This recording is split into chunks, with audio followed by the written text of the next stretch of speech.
আর প্রোগ্রামটা এসে এত ভালো লাগছে, আমি আসলে আসবো কিনা ভাবছিলাম, কিন্তু না আসলে খুবই মিস করতাম। এত সুন্দর একটা প্রোগ্রাম, আর শীতের দিনে মানে রোদ মানে তো খুবই একটা মানে আমাদের কাছে আগে যেমন রোদে বসতাম, এখনও বসি, তবে এখনকার ছেলে মেয়েরা একটু মানে মোবাইল দেখে বলে ঘরের ভিতরেই বেশি থাকে। তো এই একটা প্রোগ্রামে দেখেন সবাই আসছে রোদের মধ্যে, একটা দারুণ একটা নামটাও মানে খুবই সুন্দর হয়েছে। আর দেখেন পিঠার যে উৎসব, এত সুন্দর সুন্দর পিঠা, আমরা তো ভুলতেই বসেছি।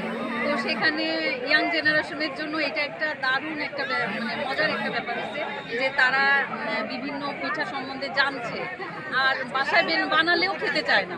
তো এখানে সবার সঙ্গে বন্ধুদের সঙ্গে খাচ্ছে, দেখছে, তো জিনিসটা খুবই ভালো হয়েছে। এই উদ্যোগটা খুবই সুন্দর হয়েছে, আমার তো খুব ভালো লাগছে এবং আমি স্পেশালি থ্যাঙ্কস জানাচ্ছি এই উদ্যোগ নেওয়ার জন্য। এরকম উদ্যোগ যদি আরও বেশি বেশি হয় তাহলে আমাদের বাচ্চারা আরও অনেক বেশি এই আমাদের বাঙালি যে সংস্কৃতি সেটা সম্বন্ধে জানবে। তো সবাইকে অনেক ধন্যবাদ, ভালো থাকবেন সবাই। আজকের এই পিঠা উৎসবের বিষয়ে আপু একটু আজকে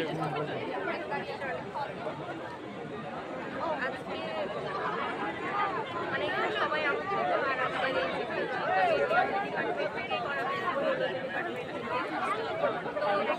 শীতকাল, শীতকাল, তার উপর মানে রোদ পোহানো উপলক্ষে আমাদের আয়োজন করা হয়েছে। আমাদের অন্যান্য পিঠাটা আমরা এবার সূর্যমুখীতে যাই, এই ঐশী সূর্যমুখীতে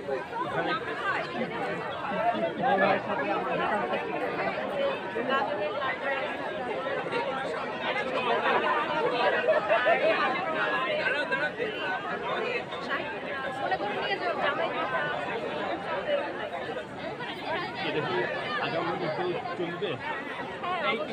একবার হয়েছে,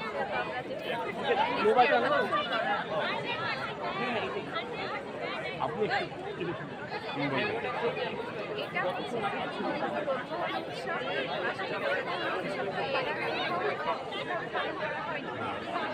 আমরা তো দেখেছি যে শীতকাল মানেই থিমটা আমাদের হচ্ছে টিচারের মাথায় এসেছিল। তারপর স্যার আমাদের আমরা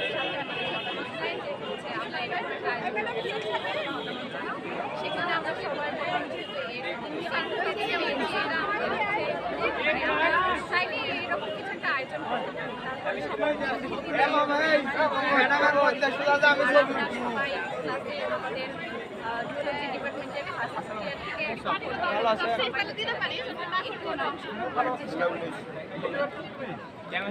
ধন্যবাদ। এটা কি প্রথম না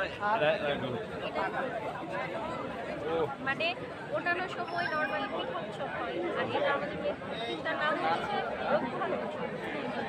রোদে তো একটা ভিটামিন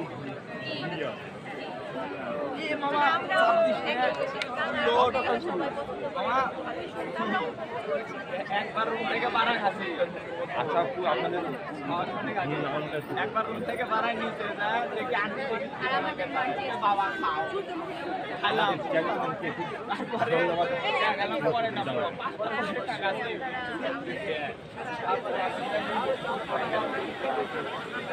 ধন্যবাদ।